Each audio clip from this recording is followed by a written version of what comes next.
leyendo Lucas capítulo 4 con su Biblia abierta. Vamos a leer sencillamente los versículos 18 al 19.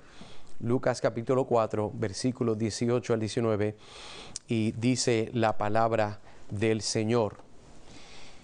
El Espíritu del Señor está sobre mí, porque me ha ungido para anunciar el Evangelio a los pobres, me ha enviado para proclamar libertad a los cautivos y la recuperación de la vista a los ciegos, para poner en libertad a los oprimidos, para proclamar el año favorable del Señor.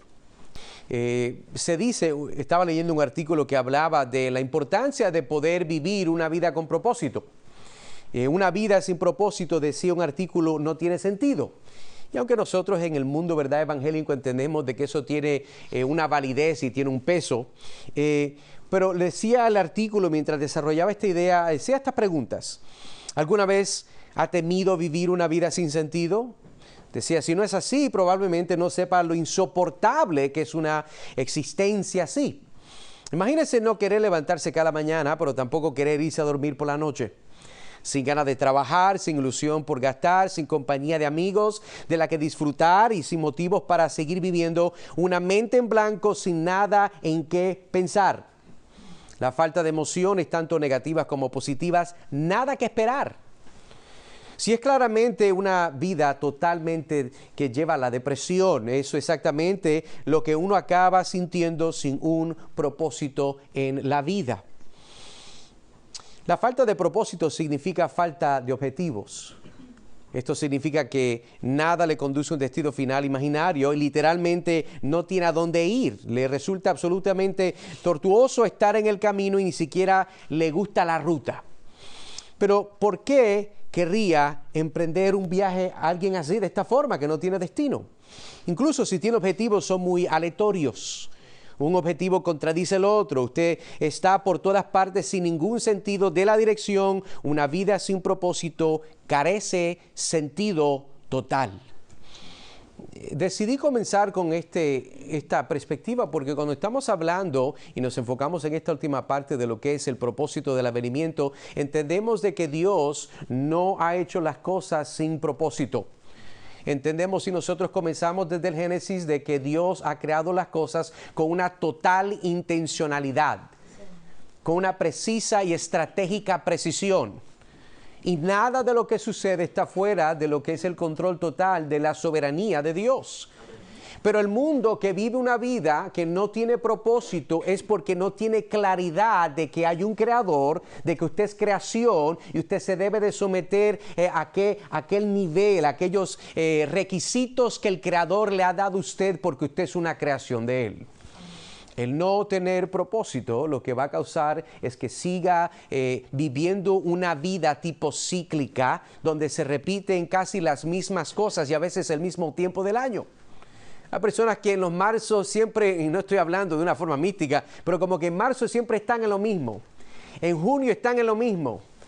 Ya nos acercamos al 1 de enero, todo el mundo ya se está acercando al ciclo inesperado. Usted sabe de lo que yo estoy hablando. Ahora todo el mundo comienza el 1 de enero a las 12, 1 de la madrugada. Todo el mundo se va a poner a dieta. Todo el mundo. Todo el mundo ya comenzó a hacer, ¿verdad?, sus nuevas expectativas, ¿verdad?, de lo que va a ser el 2023. Usted tiene la lista de cosas que quiere alcanzar y usted dice, no, este año voy a comer mejor, este año voy a comer menos frituras, este año voy a comer menos azúcar, este año voy a meterle por lo menos 15 minutos de caminata todos los días. Esas son las cosas que nosotros hacemos y entendemos de que las hacemos para poder alargar nuestra vida y de esa forma poder disfrutar la jornada que Dios nos ha dado, asumiendo, creo yo, que tenemos propósito. El mundo no tiene propósito. El mundo plantea la idea de que si usted viene no de Dios, sino de un sistema de evolución, usted sencillamente, ¿verdad?, fue algo que continúa evolucionando y si muere bien, y si vive bien, y si tiene hijos bien, y si no, mejor. Mejor tenga perros, no tenga hijos. Eso es lo que el mundo dice. Como si eso fuera normal. Los vamos a vestir, los vamos a peinar, los vamos a bañar, pero tener hijos no es normal. el mundo no tiene sentido porque no tiene propósito, la cual está fijado en Dios y su palabra.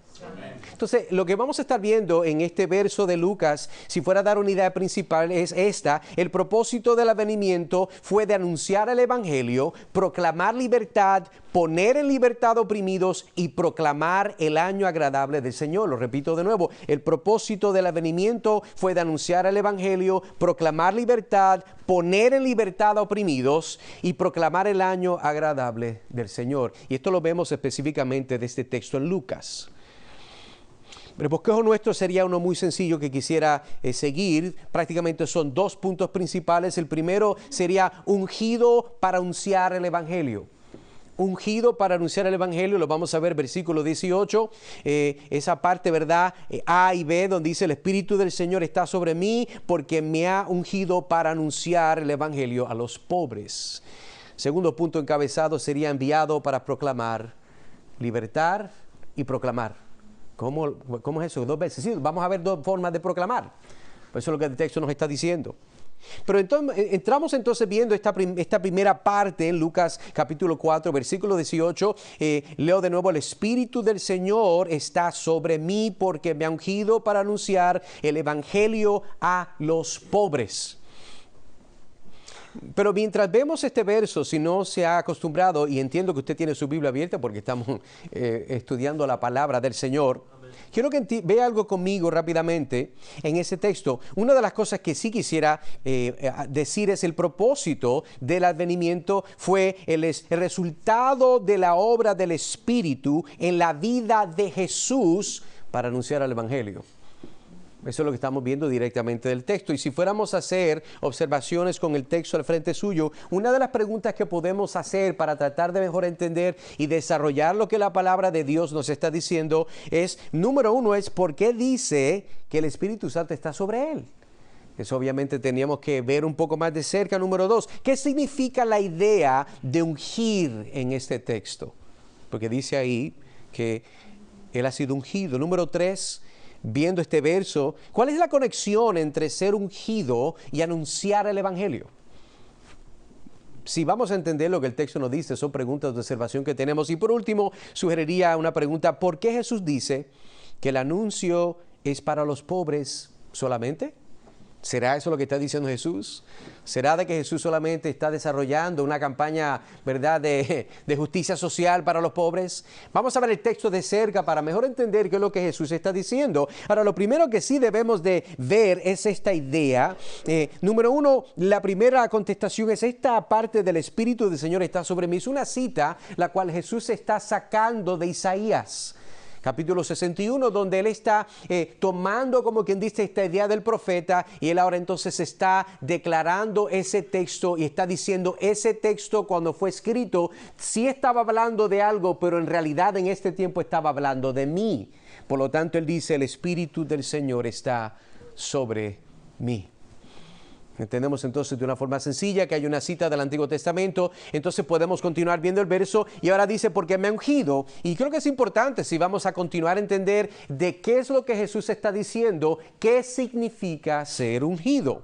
Entonces la idea de ungido es en realidad es una unción, es un evento ceremonial en el Antiguo Testamento, que era un acto físico que consistía de untar.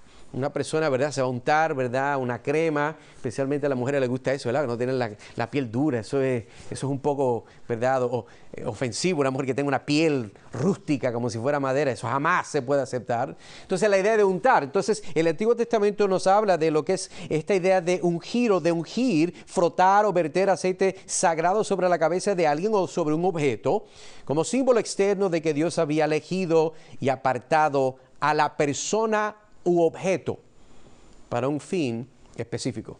Entonces entendemos que esta idea de ungir de una forma sencilla es una manifestación física de untar un aceite a una persona o un objeto, y lo que se está diciendo es que esa persona, ese objeto está totalmente separado del uso común. Eso es muy importante entender. El término hebreo que se usa para esta palabra de ungir significa eso mismo, ungir o untar con aceite. El aceite utilizado para la unción o la separación religiosa se mezclaba cuidadosamente con especias finas según una fórmula específica prescrita por Dios. Esto no es un invento de la gente que usted va y se compra, ¿verdad?, la crema que a usted le gusta, que se usa vaselina. Esto es algo que Dios determinó porque Él tiene un uso particular. Eso lo vemos en Éxodo 30, versículo 22 al 32. Vemos los reyes, los sacerdotes y los profetas eran ungidos exteriormente con aceites para simbolizar, apuntar una realidad espiritual más profunda. Que la presencia de Dios estaba con ellos y su favor estaba sobre ellos. Salmos capítulo 20, versículo 6, capítulo 28, versículo 8 nos da más claridad sobre eso. Y cuando David era un joven pastor, Dios le dice a Samuel que lo ungiera para que se convirtiera en el rey de Israel. Primera de Samuel 16:3. ¿Usted se acuerda la historia? Y usted recuerda de que en este tiempo una forma de que esta persona, Dios manifestaba a esta persona ser el ungido de Dios, el seleccionado por Dios, el elegido de Dios. Se tenía un cuerno y se decía de donde fuera a brotar sobre la persona, ese era el ungido de Dios. Es una forma exterior para mostrar el favor de Dios sobre esa persona. A partir de ese día, el Espíritu del Señor descansó poderosamente sobre David. Eso lo vemos en 1 Samuel 16:13, Salmo 89:20. Y siglos antes de la época de David, el Señor había ordenado a Moisés que consagrara a Aarón y a sus hijos para que sirvieran como sacerdotes. Éxodo 28:41. Dios autentificaba su ministerio sacerdotal con la ardiente gloria de su presencia que consumía sus ofrendas. Los objetos sagrados, incluidos el propio tabernáculo, también era apartado o consagrado mediante la unción para un uso en el culto y las ceremonias del sacrificio, de acuerdo a Génesis 28:18. Entonces la Biblia contiene una referencia literal a la unción de un profeta cuando el Señor ordenó que Elías que ungiera a Eliseo como el profeta que sucedería en Primera de Reyes 19:16. Quiero que entienda que esta idea de ungir hay que tener una idea correcta de lo que es, porque en el mundo de hoy hay muchas fantasías de lo que es ungir. Hay muchas expresiones que no son ancladas en la palabra de lo que es una unción. También incluye referencias metafóricas a la unción para indicar que los profetas estaban facultados y protegidos por el Espíritu del Señor para desempeñar su vocación, como Primera de Crónicas 16:22. Ahora, en el Nuevo Testamento, Jesucristo se revela como nuestro Rey, sacerdote y profeta ungido. El Hijo Santo y elegido de Dios, el Mesías. De hecho, Mesías literalmente significa ungido. Esta es una palabra que es derivada de la palabra hebrea ungido, que es el otro nombre que le damos al Señor, la cual es Cristo. Cristo es el ungido de Dios. Entonces entendemos esta idea de que por eso es que es importante entender qué es lo que Jesús está diciendo, por qué entonces Él está tomando del Antiguo Testamento, qué es lo que Él está afirmando y a lo que Él está apuntando, porque no está diciendo una palabra sencilla. Él está haciendo una declaración pública del por qué Él vino a este mundo. Esta mañana, ¿verdad? Si fuera tal vez una Navidad, una fecha normal, la gente usualmente todavía está, bueno, muchos están durmiendo, otros si tienen hijos ya a las 7, 6 de la mañana están despiertos, volviéndolo loco. Mami, regalo, mami, ¿cuándo? ¿Usted sabe que esto funciona así? Y la gente en este momento, muchos están desayunando, muchos están compartiendo. Amén. Pero la realidad es que mientras el mundo ahora, por un factor de tal vez 4 horas, olvidó de que es el nacimiento de Cristo y ahora es el día de mis regalos, nosotros por lo menos entendemos que el enfoque de por la cual estamos viendo el propósito de por qué Cristo nació es lo que estamos viendo en este texto. Este texto nos está diciendo la razón de por qué por 30 días todas las personas que tienen algún entendimiento del advenimiento dicen vamos a celebrar la Navidad. La Navidad se ha comercializado, pero eso no significa que ha cambiado la esencia de por qué la debemos de celebrar. Este texto nos está dando claridad. Jesús declaró al inicio de su ministerio, lo que estamos leyendo, entienda, este es el inicio de su ministerio. Si usted lee Lucas, usted va a ver de que estas palabras llegaron a ser proclamadas en público después de que él fue tentado en el desierto por el diablo. Esto fue una de las primeras cosas que Dios está haciendo públicamente, y él públicamente está diciendo la razón por la cual yo nací, llegué. lo dijo en público, no en secreto, es por esto. Y vamos a ver los particulares. Jesucristo cumplió la profecía del Antiguo Testamento como el ungido, el Mesías elegido. Demostró su unción mediante los milagros que realizó y la vida que sacrificó como Salvador del mundo. Hechos capítulo 10, versículo 38. ¿Por qué es importante esto? ¿Por qué sigo hablando de esto de ungido, de Jesús? ¿Por qué no hablamos de otras cositas, verdad? Que si Mateo, que si la Virgen. Bueno, es porque aunque todo eso es lindo y necesario e histórico, si usted no entiende por qué Él llegó, entonces usted perdió todo el sentido de por qué debe de celebrar la Navidad. Jesús no está aludiendo a los muchos que malinterpretan lo que es ser ungido o ungir. Es por eso que vemos un sinnúmero de abusos en el mundo evangélico de aquellos que enseñan cosas que no están en las Escrituras. Por ejemplo, escuche bien lo que voy a decir, no me vaya a malinterpretar.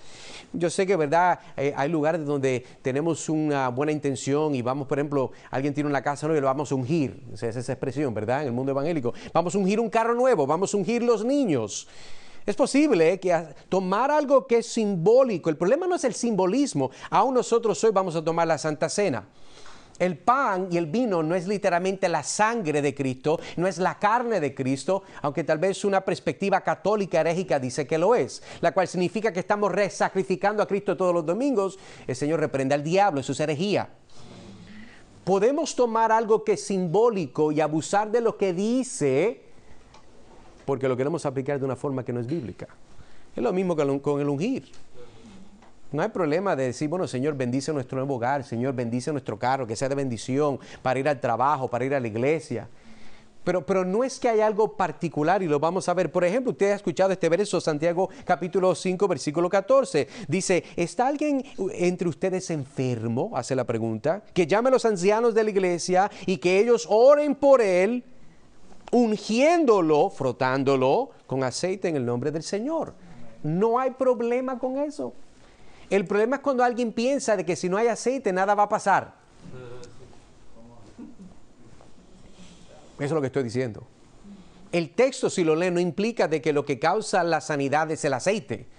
El aceite es un símbolo, ¿verdad? La cual esos hombres de Dios están orando por ese hermano en Cristo para pedirle al Señor, peticionar al Señor de que si es su voluntad, esa persona Dios lo sane.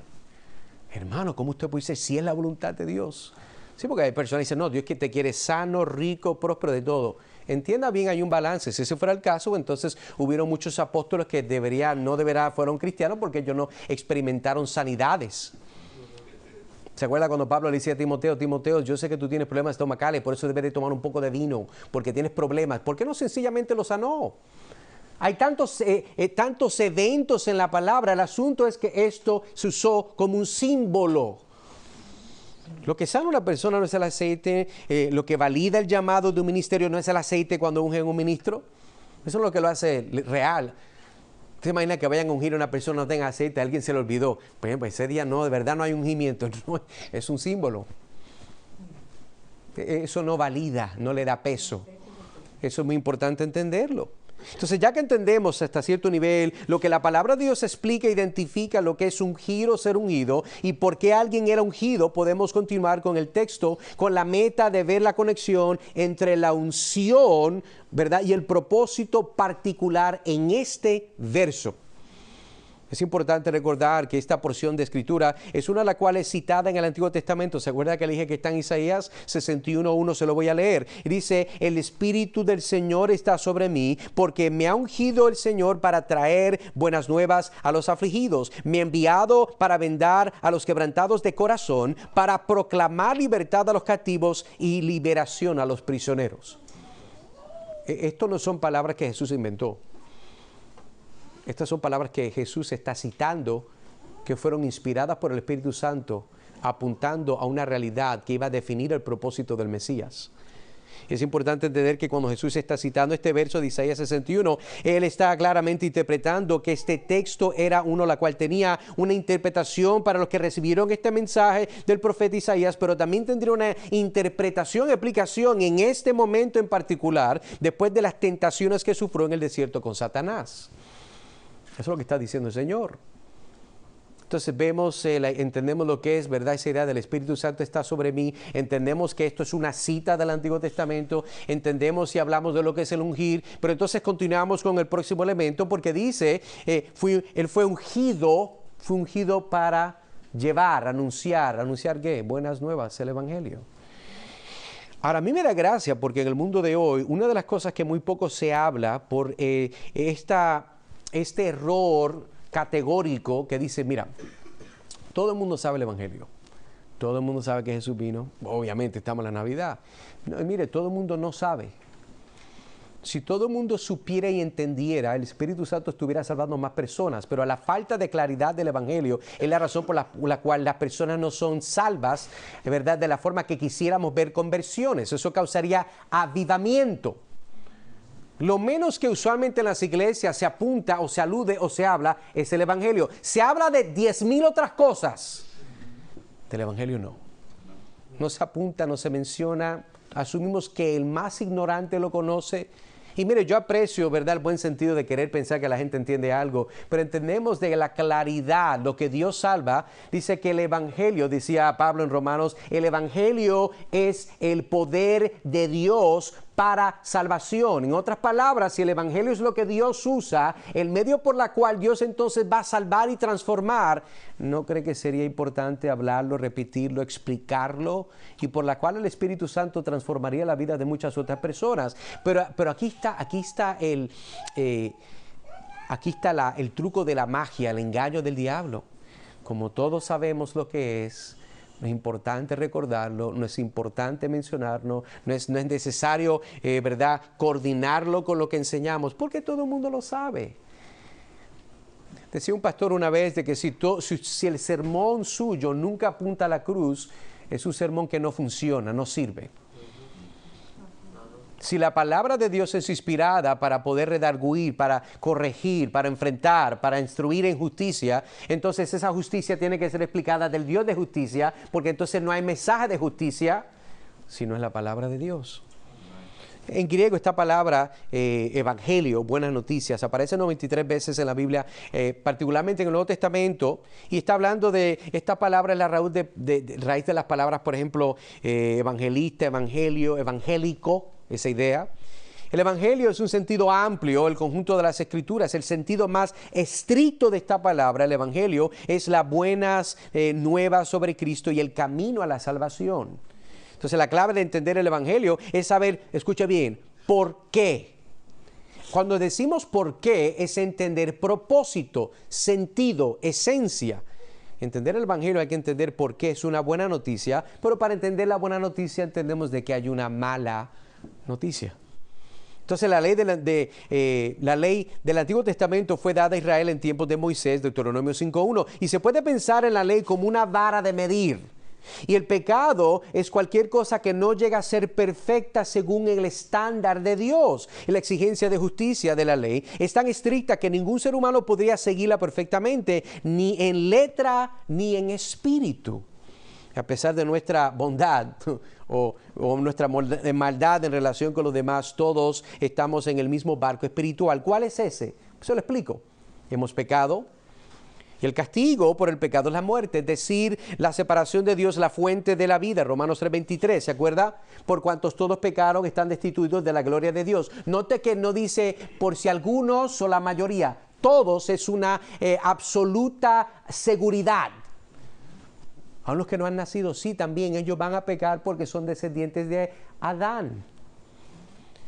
Entonces, porque hemos pecado, para que podamos ir al cielo, la morada de Dios y el reino de vida y luz, el pecado debe de ser eliminado o pagado de alguna manera. Y la ley estableció el hecho de que la limpieza del pecado solo puede producirse mediante el sacrificio sangriento de una vida inocente. Hebreos capítulo 9, versículo 22 nos da claridad. Dice, y según la ley, casi todo ha de ser purificado con sangre, y sin derramamiento de sangre no hay perdón. Escuche bien, sin derramamiento de sangre no hay perdón. No hay perdón. Esto lo dice Dios, no lo dice el Papa. Lo dijo Dios. El Evangelio implica la muerte de Jesús en la cruz como ofrenda por el pecado para cumplir el requisito de la justicia de la ley. Romanos 8, de 3 al 4. Por eso estamos nosotros celebrando la Navidad. Es por esa realidad, es por ese propósito que Jesús está dando claridad. Entonces, cuando Cristo se ofreció a sí mismo en el Calvario, ese símbolo se hizo realidad para todos los que creyeran. Hebreos capítulo 10, versículo 11 al 18. Y la obra de expiación, hermanos, ya ha terminado y es una buena noticia. De que Cristo murió, de que Cristo resucitó para que personas que fueran recipientes del Evangelio pudieran tener sus pecados pasados, presentes y futuros perdonados. Esas son buenas noticias. Y aunque el mundo esta mañana está muy contento de recibir muchos, ¿verdad?, de artículos de la compañía de Apple y teléfonos celulares y lo demás, ¿verdad? Yo, por ejemplo, estoy esperando que me llegue una cafetera, que me llegue un horno, me va a llegar por correo, estoy contento. Pero entienda algo, no hay nada más alegre que entender de que usted ha sido reconciliado con Dios por la obra de Cristo. De que usted pueda tener paz con Dios. No por sus obras, no por su bondad, no por los donativos que hace la Cruz Roja, no por ayudar a viejitas a cruzar la calle. No. Es porque Dios ha facilitado la habilidad de nosotros ser perdonados por la obra de Cristo Jesús. Eso no se lo va a dar Amazon. Eso no se lo va a dar nadie. Eso es únicamente demostrado en el cuerpo, en la vida del Señor Jesucristo, la cual es el propósito por la cual Él vino. Entonces, los elementos del Evangelio se exponen claramente en 1 Corintios 15, del 3 al 6. Un pasaje sobre las buenas noticias de Dios, porque lo recibí, decía Pablo, porque lo que recibí os transmito, comunico como de primera importancia, que Cristo murió por nuestros pecados según las Escrituras, que fue sepultado, que resucitó al tercer día según las Escrituras. Y que apareció a Cefas y luego a los 12. Después de eso se apareció a más de 500 de los hermanos y hermanas al mismo tiempo, la mayoría de los cuales aún viven. Observe que Pablo dice, en primer lugar, que Pablo recibió el Evangelio y luego lo transmitió. Se trata de un mensaje divino, no de una invención del hombre. Eso es muy importante de entender. Segundo, el Evangelio es de primera importancia. Allá donde iban los apóstoles predicaban la crucifixión y la resurrección de Cristo. Esto es de importancia. Por eso estoy diciendo, y quiero hacer esta tesis de que lo que el mundo evangélico cristiano de cualquier sabor, lo que le falta es más claridad, más denuedo del Evangelio. Nosotros tenemos muchas cosas bonitas en el mundo cristiano, pero lo más que importa, lo de primera importancia, dice Pablo, es el Evangelio. No estamos diciendo que no debemos de tener conferencias de matrimonio, no estamos diciendo que no debemos de enseñar a padres jóvenes a ser mejores o los viejos a ser más amables a los nietos. Bueno, eso nunca es el caso porque los abuelos son alcahuetes, ese no es el caso. Pero el punto es de que aunque el mundo enseña todo eso, lo más que importa, lo que siempre ha importado, lo que tiene que importar, lo que debe de importar, porque estamos hablando de vidas eternales, es el Evangelio. Por eso es que el diablo se ocupa tanto de meter muchas novedades en la iglesia, pero lo más básico se sigue empujando al lado. Tercero, el mensaje del Evangelio va acompañado de pruebas. Cristo murió por nuestros pecados, probado en su entierro, y resucitó al tercer día, probado por los testigos oculares. Eso no fue un invento. Esto no es parte de un blog que a usted le gusta leer, ¿verdad? De bochinche y cosas que nosotros a veces perdemos tiempo. Esto fue verídico, esto fue verdad. Cuarto, todo esto se hizo según las Escrituras. Eso es lo que Pablo está diciendo. Para que se cumplieran las Escrituras. En otras palabras, si se cumplieron las Escrituras es porque las Escrituras profetizaron esto. Una de las marcas por la cual entendemos que la palabra de Dios es la palabra de Dios, tiene la huella digital de Dios, es porque ningún hombre puede predecir el futuro con la especificidad, ¿verdad?, como Dios lo hace. Es necesario entender que todo aquel que es enviado primeramente tiene que seguir el orden que ya existe. ¿A qué me refiero? Mire lo que dice el versículo 18, capítulo 4, en Lucas. El Espíritu del Señor está sobre mí, está citando, acuérdese, porque me ha ungido para anunciar. Note ahí, Él ha sido ungido para anunciar. El próximo verso, enviado para proclamar. Haga la conexión. Todo verdadero cristiano ha sido ungido para anunciar, enviado para proclamar. En otras palabras, no hay nadie que Dios mande a proclamar o anuncie el evangelio que primero no ha sido ungido para esta obra gloriosa.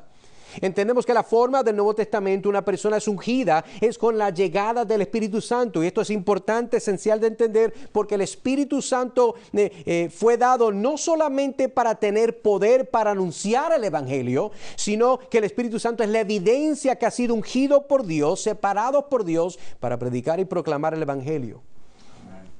El Antiguo Testamento era de esta forma, 1 Samuel 16:13. Entonces Samuel tomó el cuerno de aceite y lo ungió en medio de sus hermanos, y el Espíritu del Señor vino poderosamente sobre David desde aquel día en adelante. Luego Samuel se levantó y se fue a Ramá. O sea que en el Antiguo Testamento el ser ungido era con un propósito de reinado o profético, pero en el Nuevo Testamento ungimiento siempre ha sido y será con el propósito único de ser un comunicador, un proclamador del Evangelio de gracia y de salvación. Es por lo que Jesús en su nacimiento se le trajo, escuche bien, ¿qué fue lo que le trajeron a Jesús? Incienso, oro y mirra. ¿Usted cree que eso fue al azar? No. Mateo capítulo 2, versículo 11 nos dice, entrando a la casa, los reyes magos, y no eran 3, ¿verdad? Eran mucho más. Y no tiene que haber uno negrito, uno blanquito. Yo sé que nosotros, ¿verdad? Queremos ser bien inclusivos en el día de hoy. Entrando a la casa, vieron al niño con su madre María y postrándose le adoraron y abrieron sus tesoros, le presentaron obsequios de oro, incienso y mirra.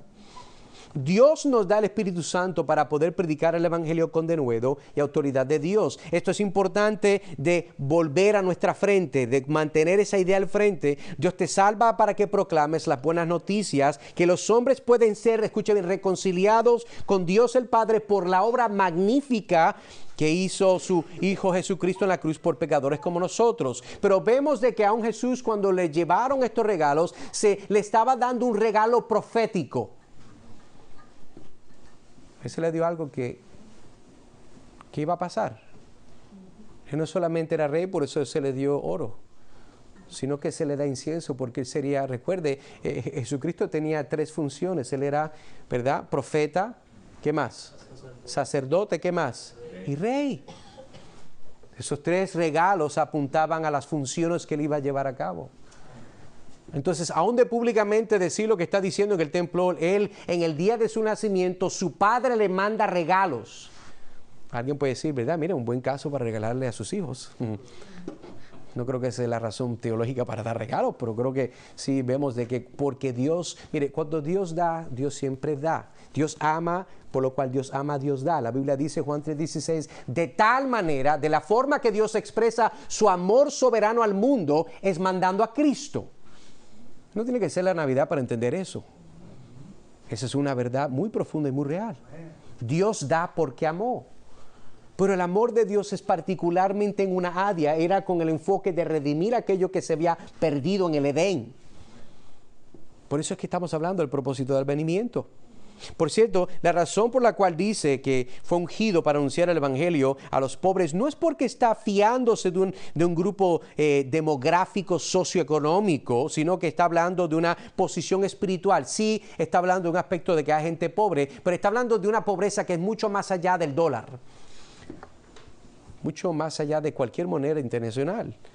Que aún el cripto, lo que usted maneje, ¿verdad?, en sus inversiones. Mateo 5:3 dice, bienaventurados los pobres en espíritu, pues de ellos es el reino de los cielos. Entonces, entendemos que esta pobreza particularmente sí tiene que ver con un aspecto literal social, pero el enfoque del Señor es una pobreza espiritual.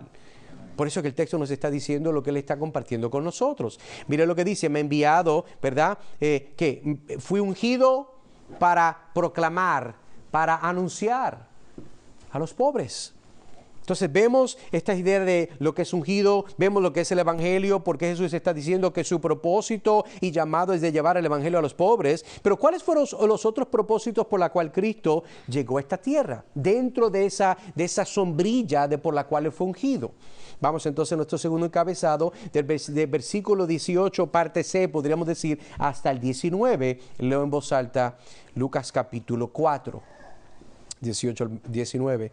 Dice, me ha enviado para proclamar libertad a los cautivos y la recuperación de la vista a los ciegos, para poner en libertad a los oprimidos, para proclamar el año favorable del Señor. Quiero que entienda, yo sé que muchos de ustedes ya lo saben, pero lo digo por beneficio de aquellos que se les olvidó, de que la forma que nosotros determinamos propósito cuando leemos es una expresión muy fácil que es para. Es una construcción para darnos definición de propósito. Vimos ya el primer propósito, lo vimos en el versículo 18. ¿Verdad? El Espíritu Santo está sobre mí y nos dice para o por qué. Ahora vemos el resto de los 3 propósitos por la cual el Señor fue enviado. El primero lo vemos donde dice, me ha enviado para proclamar. La parte E del versículo 18, para poner en libertad. Versículo 19, para proclamar. Por eso dije de que Él fue enviado para proclamar libertad y proclamar. No fue un invento novedoso, el texto sencillamente nos dirige de esa forma. Entonces, vemos de que el Señor entonces es ungido para anunciar el Evangelio. Vemos que ahora va a proclamar libertad y proclamar. Y hay un sentido en el cual vemos que hay 2 diferencias. Ahora, el propósito del avenimiento fue de proclamar libertad, poner a los oprimidos en libertad y proclamar el año agradable del Señor. Pero en estos versos que estamos viendo, volvemos y quiero que desarrollemos esta habilidad de pensar. Usted no está aquí para ver y contar los cuadritos del techo y ver cuánto nos falta para comer, aunque sí tengo hambre también, pero ese no es el propósito. Es para pensar. Nosotros somos creaciones sapientes que estamos pensando y debemos interactuar con el texto y podemos hacer la pregunta, ¿por qué Jesús es enviado a proclamar libertad? ¿Por qué? ¿No es lo mismo que el Evangelio? ¿No es lo mismo lo que está diciendo? Literalmente está dando vista a los ciegos, porque ahí se mira, y recuperando la vista a los ciegos. Ay, si el Jesús que yo predico, eso es lo que iba a hacer. Bueno, si Él lo hizo, ¿será eso lo que está diciendo ahí? ¿Cómo poner en libertad a los oprimidos?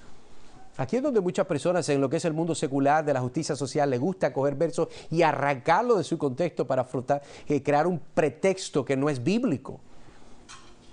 La justicia, si fuéramos a hacer un paréntesis, la justicia social en este mundo no es una justicia bíblica, es una justicia inventada. Porque una justicia verdadera es una que se acuerda a la palabra de Dios. Eso no es lo que este mundo está buscando. Entonces, otra pregunta es, ¿qué es el año favorable de Dios? Si usted obviamente no es de una cultura judía, usted no entiende eso, tenemos que cubrirlos. Pero permítame entonces entrar a esto, comenzando con Romanos capítulo 10, versículo 14, versículo 15. Dice Pablo, ¿cómo pues invocarán a aquel en quien no han creído? ¿Y cómo creerán aquel de quien no han oído? ¿Y cómo oirán sin haber quien les predique? ¿Y cómo predicará si no son enviados? Tal como está escrito, cuán hermosos son los pies de los que anuncian el evangelio del bien. Lo más importante por la cual quiero comenzar con este verso es la idea de la comunicación. Esta comunicación es esencial para que alguien pueda entender o ser un receptor de una idea que van a necesitar palabras. Y si usted no puede oír, pues va a tener que aprender, ¿verdad?, las señales con las manitas y usted sabe cómo es eso. Y si no puede ver, usted pues, tiene que aprender, ¿verdad?, a sentir los puntitos. Pero en la comunicación tiene que haber una forma de transmitir información.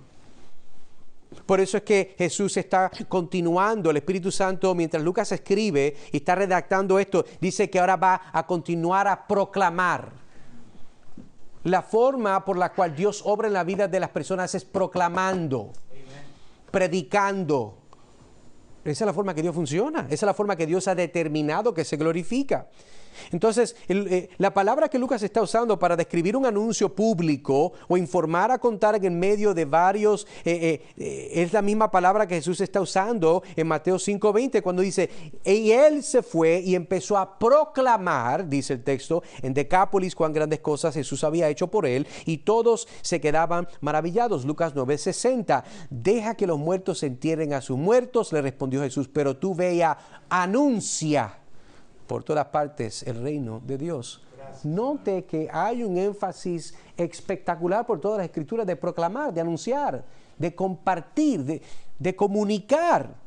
Entonces, cuando vemos aquí este encabezado de enviado a proclamar, libertad y proclamar, estas palabras eran que se están diciendo aquí, palabras revolucionarias, pero no en el sentido que la mayoría de la gente pensaba. Cuando escuchaban lo que dijo Jesús, supusieron que se trataba de algún tipo de manifiesto político. Esperaban que una salvación terrenal que trajera una liberación física. Algunos querían que diera a los pobres un nivel de vida más alto. Una revolución social, como lo estamos viendo en el mundo entero, eso es lo que quieren hacer. Otros querían que curara a los enfermos, una revolución médica, lo que querían otras personas. Otros querían que derrocara a los romanos, una revolución política. Eso es lo que ellos querían. Pero Jesús tiene el poder para hacer todo eso. De hecho, es lo que Satanás le intentó hacer y fue una verdadera tentación para él. Eso fue lo que el diablo fue a tentar a Cristo. Pero no era lo que él fue llamado a hacer. Continuamos con esta idea de propósito. La gente que solo buscaba un reino terrenal se sintió frustrada cuando Jesús no lo trajo. Sí alimentó a los hambrientos, les dio de comer a personas. Usted ha leído la historia, ¿verdad? Los peces y los panes. Tremenda historia. Hubiera querido ser parte de eso porque, wow, qué buena comida. Más cuando Dios la provee. Pero, sí, aunque él alimentó a los hambrientos, eso es lo que también Satanás le tentó hacer. ¿Se acuerda cuando lo tentó? Jesús tenía hambre. Pues mira, pero Jesús, chico. Tú tienes hambre porque tú quieres tener hambre. Porque tú tienes la habilidad de tomar esas piedras y convertirlas en pan. ¿Es cierto?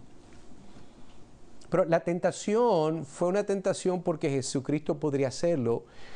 Pero el problema o el reto era de que esa no es la razón por la cual el Padre, por el Espíritu, lo llevó al desierto. No lo llevó a comer un buffet. Él lo llevó a ser tentado, probado para el ministerio por Satanás. Entonces vemos que aunque el mundo quería darnos de comer, porque es que hay gente que no para de comer. No se ofenda si a usted le gusta comer, estoy hablando de usted, simplemente de personas que, ¿verdad? Usted me entiende. El mundo siempre quiere más dinero, más libertad, más comida, más placeres. Jesús no vino aquí a dar eso. Únicamente, aunque sanó a muchas personas y le dio de comer a muchas personas, ese no fue el enfoque de él. Jesús cuidó de los cuerpos de la gente tanto como de sus almas, hizo milagros, ayudaron a probar que Él era el Cristo. Eso es lo que estaba probando estos milagros, mostrando que el reino de Dios había llegado, pero sin embargo no era su objetivo principal. Ante todo, Jesús vino a traer la liberación espiritual del poder del pecado. La palabra clave en estos versículos es la palabra proclamar. Cuando el Espíritu Santo quiere hacer algo claro, porque usted y yo somos un poquito, usted sabe, somos especiales. Dios tiene que repetir las cosas. Por eso una repetición en esta palabra proclamar, que aparece 3 veces. Jesús fue enviado a proclamar buenas noticias, a proclamar la libertad, a proclamar el favor del Señor. Aunque la buena noticia tiene implicaciones físicas, sociales, médicas y políticas, es ante todo una proclamación. Pero Jesús dijo a la gente reunida aquel día en la sinagoga de Nazaret que la profecía de Isaías se había cumplido al oírla. Así es como se iba a cumplir. No vieron a ningún prisionero tener la libertad ni a un ciego recuperar la vista, pero sí oyeron a Jesús predicar el evangelio, y cuando lo oyeron, la profecía de Isaías se hizo una realidad. La salvación había llegado por la proclamación de la palabra de Dios. Al cumplir la profecía de Isaías, Jesús predicó a 4 tipos de personas. En primer lugar, predicó a los pobres. La gente suele preguntarse si esta afirmación se refiere a las personas pobres en términos económicos solamente. Lo que sí, son pobres económicamente, pero va más allá. Cuando Jesús hablaba de los pobres, se refería a la gente común de la tierra que vivían en humilde pobreza. En términos bíblicos, los pobres son los oprimidos y los desfavorecidos, indefensos en sí mismos y a merced de las personas poderosas y circunstancias adversas. Entonces, la mayoría de la gente de lugares como Nazaret eran gente pobre en ese sentido. Al igual que muchas de las personas que encontramos en este evangelio, Lucas se preocupaba especialmente por las necesidades de los pobres. Jesús también vino a traerles buenas noticias, que es otra forma de decirle que era el evangelio. Eso fue lo que Cristo vino a traer a la gente que tenía no solamente necesidad de dinero, no solamente necesidad física, no solamente necesidad política, que eso es lo que ellos querían. ¿Se acuerdan que querían forzarlo a ser rey? Él no quería eso porque él no vino para eso. aunque era la persona más calificada para hacerlo. Él vino a traer buenas noticias. Entonces, Jesús no vino a elevar su nivel de vida, aunque Dios a menudo hace prosperar a los justos. Gloria a Dios por eso. Jesús vino a dar a los pobres algo más rico, la buena noticia de que confiando en Él recibirían el perdón de sus pecados y la garantía de la vida eterna con todos los tesoros del cielo. ¿Por qué dijo Jesús que su evangelio era para los pobres? ¿No era también para los ricos? Sí, el evangelio es para todo aquel que esté dispuesto a recibirlo. De hecho, más adelante en este mismo sermón Jesús mencionaba a dos personas que fueron salvas por la gracia. Una pobre, la viuda de Sarepta, ¿se acuerda? Y otra rica, Naamán, el sirio. Así que vemos que la idea no es solamente favorecer uno y no al otro. Ambas reconocieron su verdadera pobreza espiritual y se volvieron a Dios con fe. Pero Jesús dijo que tenía buenas noticias para los pobres, para que conocieran la gracia de Dios. Normalmente se pasa por alto a los pobres, pero Jesús dijo que el evangelio era para ellos tanto como para cualquier otra persona. No se trataba de excluir a nadie, ni siquiera a los ricos, sino de incluir a todos, incluyendo a los pobres. El evangelio también es para los cautivos. Jesús dice, me ha enviado a proclamar la libertad de los cautivos. Esto es un eco del gran texto de Levítico que resuena en la famosa campaña de la libertad de Filadelfia. Proclamad la libertad en toda la tierra a todos sus habitantes. La palabra que Jesús utilizó para cautivos, esa palabra en su lenguaje original, se refería originalmente a los prisioneros capturados en tiempo de guerra. Estamos hablando de personas que son capturadas en la guerra. En el contexto de Levíticos y de Isaías también incluía a las personas que se vendían como esclavos para pagar sus deudas. Son palabras fuertes. Hoy hablamos del tráfico de humanos. En este tiempo era algo más normal, porque el pobre no tiene poder para hacer nada. O te ganaban en la guerra o te iban a traficar por beneficios. Entonces, Jesús se refería a liberar cautivos solo en el sentido, no era solamente literal. Entonces, si hubiera sido el caso, había tenido una agenda bastante estrecha. Yo vine a liberar los cautivos, ¿verdad? Un proyecto social. No es malo. Yo creo que eso debe de ser, ¿verdad? La ley de Dios condena ese tipo de comportamiento y negocio. Pero eso no fue por la cual Cristo vino a enfocarse solamente. Entonces, pero este versículo tiene un significado más amplio. La clave está en la palabra libertad o liberación. Como dices algunas versiones, la misma palabra se utiliza de nuevo al final del versículo donde Jesús proclama, escuche bien, libertad para los oprimidos.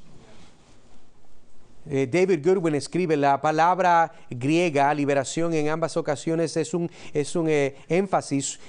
Está hablando de que el verbo asociado, la forma que está construida, es una amplia gama de significados: despedir, descargar, dejar ir, liberar, permitir. Y luego el sentido especializado, perdonar, ya que perdonar es liberar a alguien de sus deudas, culpas, obligaciones y penas merecidas. El sustantivo puede significar liberar, descargar o poner en libertad en sentido general. En otras palabras, perdonar. Jesús está diciendo de que Él vino a perdonar. La libertad de una persona es porque está atada con el pecado. Por eso es que Él vino a libertar. Eso es lo que Jesús está diciendo. Pero el mundo solamente escucha lo que le conviene de la forma que ellos quieren entenderlo.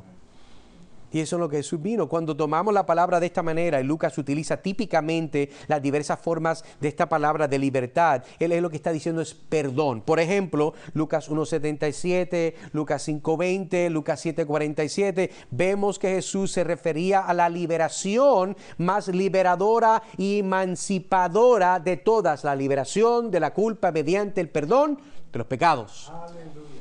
No hay mayor, hermano, cautiverio que la esclavitud del pecado. Este aprisiona la mente, esclaviza el corazón y encarcela el alma. Si eso es lo que hace el pecado, entonces lo que hizo Jesús en la cruz es la mayor liberación del mundo. Esta es la liberación que te puede librar de los problemas mentales, la ansiedad, que es muy popular. En muchos casos es el resultado de una conciencia cargada, de una conciencia sucia. De entender de que aunque vives de una forma que tu conciencia dice no es correcto, lo sigues y lo que sigues es cargándote y cargándote y cargándote más, pensando que si te mientes más puedes olvidarlo y se limpia tu conciencia. Por eso Jesús está diciendo, no, yo vine a libertar a aquellos que están oprimidos, a los que están cautivos. de sus propias obras pecaminosas. Entonces, ¿pero qué significa finalmente, para terminar, esta idea, ¿verdad?, de lo que es proclamar el año agradable del Señor? Porque eso es lo que está diciendo finalmente, continúa proclamando. Levítico 25:10 dice: así consagrarán el 50º año y proclamarán libertad en la tierra para todos sus habitantes. Será de jubileo para ustedes, y cada uno de ustedes volverá a su posición, y cada uno de ustedes volverá a su familia. El contexto de eso: el sistema de gobierno de la teocracia, la cual era Israel, se habían desarrollado unos arreglos para poder mantener una sociedad que funcionara y no llegara al punto de invalidar el crecimiento y la prosperidad de todos que habitaban en Israel. Y esto es por la cual esto tiene sentido. De la misma forma que Jesús fue ungido para predicar este año agradable, donde todas las cuentas serían arregladas, y que aquel persona, si usted había perdido, por ejemplo, una transacción, para que me entienda, estamos hablando de que cada 50 años iba a haber, como quien dice, un arreglo, que todo iba a comenzar de nuevo, podríamos decirlo. Entonces, lo que seguía pasando es de que esta celebración, ¿verdad?, de este tiempo que pasa, si usted había perdido una propiedad por un negocio, usted la vuelve a recobrar. Si usted tiene una deuda que todavía estaba pendiente, se iba a anular. Esto estaba dentro de la forma que Israel iba a ser gobernada. Estas ideas, estas instituciones, como quien dice, estas leyes fueron puestas por Dios. ¿Por qué? ¿Porque Dios quiere que usted pierda? No, porque Dios sabía que, aunque está la habilidad de lo que es esta mentalidad libre de capitalismo, de hacer negocio, pero hay personas que llegan a un punto de obrar tan y tan y tan mal que nunca salen. Hay personas que todavía se pasan viajando a Amscot. Llevan 10 años en Amscot, cogiendo prestado. Y no hablamos de las tarjetas. ¿Por qué? Porque perdieron el dominio, el balance. Lo que Dios y su misericordia determinó para este pueblo es de que el año agradable del Señor iba a ser un año donde todo aquello que estaba mal se iba a arreglar. Era la gracia de Dios. Y de una forma muy sencilla, lo que el Espíritu Santo está comunicando a través del texto en la mano de Lucas es que Jesús está diciendo: yo también vine a proclamar lo mismo de nuevo, de un ángulo diferente. Ustedes pueden ser, sus deudas, sus problemas, su condición espiritual, su naturaleza pecaminosa va a ser arreglada cuando predicamos el año agradable del Señor. Porque era algo que Dios hacía, no nosotros. Y por eso es que entendemos que la importancia de esta idea es una de mucha relevancia para aquellos que escucharon. Recuerde que Jesús está hablándole a una audiencia no puertorriqueña. Jesús no le está hablando, ¿verdad?, a irlandeses, guatemaltecos. No, Él está hablando a personas que entienden que hay un conocimiento del Antiguo Testamento, y cuando ellos escuchaban eso, rápidamente su mente se transportaba a este momento de gloria, la cual la gente, ¿verdad?, quería ver que llegara este día, la cual también estaba apuntando escatológicamente a lo que íbamos a llegar a tener en Él en un futuro. Eso también se incluye dentro del año agradable del Señor. Entonces repasemos de nuevo y terminamos tratando de mejor entender el propósito del advenimiento. Vemos que el advenimiento, su propósito es cuando Cristo entonces es ungido para anunciar el Evangelio. Y vemos por segundo punto de que Jesucristo fue enviado a proclamar a libertad, a predicar, pudiéramos decir, a continuar proclamando. Entonces, de una perspectiva sencilla, recordemos lo que había dicho al principio. El propósito del advenimiento, de acuerdo a este texto, es de anunciar el Evangelio, proclamar libertad, poner en libertad a oprimidos y proclamar el año agradable del Señor. Por eso es que Cristo nació. Por eso es de que el Padre lo envió a nacer por una virgen, para probar que era Dios. Por eso es que hoy, si usted tiene paz en su corazón y usted ha sido reconciliado con el Señor, es porque Cristo vino para esto. No vino para más nada. Él vino para arreglar lo que usted no puede arreglar, lo que Adán dañó. El segundo Adán lo aclaró, lo reinstituyó. Y gloria a Dios por eso. Mire, 1 Corintios 11:1, terminamos con esto. Pablo dice, sean imitadores de mí como también yo soy de Cristo. Filipenses 3:17. Hermanos, sean imitadores míos, dice Pablo, y observen a los que andan según el ejemplo que tienen en nosotros. Efesios 5:1 continúa Pablo diciendo, sean pues imitadores de Dios como hijos amados. ¿Por qué leo esto? Bueno, porque quisiera encomendarle por lo menos esta idea, es de que nosotros debemos de también imitar a nuestro Señor y Salvador al vivir una vida ungida con el propósito exclusivo de proclamar el Evangelio con la meta de que muchos sean libertados, recobren la vista espiritual y no sean más oprimidos por sus pecados y que vean la hermosura del año favorable del Señor. Solamente venimos a aprender porque Cristo no. Aquí hay una implicación siempre para usted. Para mí, aquí hay un llamado a acción. El llamado es que el Señor nos ayude por su Espíritu a hacer, imitarlo a Él. Si Dios lo hizo, Dios le está mandando a usted que lo haga. Todo lo que Cristo dijo y mandó, Él lo hizo, y pudiéramos decir lo inverso. Si Cristo lo hizo, usted debería hacerlo. Nosotros debemos entonces ver la idea del propósito del advenimiento como una oportunidad para no solamente celebrar este tiempo navideño, sino para recordar que este punto navideño tiene unas implicaciones eternas. De nada vale que tú celebres la Navidad si no te reconcilias con el Señor. De nada vale que tú quieras dar regalos cuando tú sigues rechazando el regalo que Dios dio a este mundo. Ese es el problema. Ahí es donde la gente se molesta y se siente incómoda. Yo espero que se sienta incómodo. Eso es lo que el Evangelio te lleva a entender, de que tienes un problema serio con Dios. Y el deseo de Dios es que si no estás en Cristo, tú estés en Cristo. Dios no es un ogro que está sentado, ¿verdad?, con un bate esperando que tú lo dañes para meterse 3 fajazos. No. Dios es justo, Dios es santo, pero Dios es infinitamente misericordioso, dice la Biblia, lento para la ira, grande en misericordia. Y mientras tanto, amigo, amiga, tú sigues perdiendo el tiempo. No pierdas el tiempo. Aleluya. Ven a Cristo, arrepiéntete de tus pecados, pon tu confianza totalmente en Él, para que cada vez que celebres la Navidad o el advenimiento, tengas la bendición de por la cual o la razón por la cual Él vino. Si tú lo niegas en su nacimiento, Él te va a negar en el día del juicio. Yo espero que esa no sea la relación que tengas con el Dios de la creación y su Hijo, sino que seas recipiente de su gracia y de su perdón. Y de que puedas recibir la unción que Él da cuando Él da libremente de su Espíritu, para que seamos guiados en toda verdad, para que odiemos el pecado y para que vivamos nosotros para la gloria de Dios. Oremos. Señor, te damos gracias por este tiempo. Gracias por tu bendición, gracias por tu palabra. Gracias, Señor, porque no meramente celebramos la Navidad o el advenimiento porque la cultura lo dice. No. Nosotros, Señor, todos los domingos nos reunimos y celebramos tu llegada, tu encarnación, tu muerte, tu resurrección, tu glorificación, porque tú eres Rey y tú te mereces toda la gloria. Eso no es algo temporero, esto es algo de todo el tiempo, de cada parte, de cada instante de nuestra vida. Nosotros queremos recordarte a ti, nosotros queremos celebrarte a ti, nosotros queremos vivir para ti, para la gloria de tu nombre, Señor.